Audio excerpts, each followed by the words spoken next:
અને વિક્રમાસિંહે કહ્યું હતું, પણ હું ચોક્કસ છું, તેની શરૂઆત સમુદ્રોમાં અમીબા દ્વારા થઈ હતી અને પછી વધારે ને વધારે જટિલ સજીવો પાણીમાં બનતા ગયા.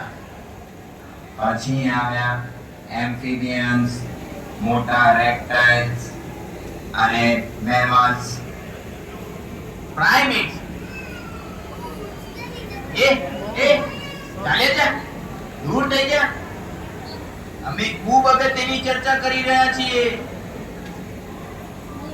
અને પછી મનુષ્ય બન્યા. નહીં સાહેબ, અંતે તો મિયા ફુસકી અને રોબોટ બન્યા. હા હા. અને પછી આવ્યા આપણી કલ્પના શક્તિ અને હનુમાન. ચૂપ થઈ જા મૂર્ખ લોકો.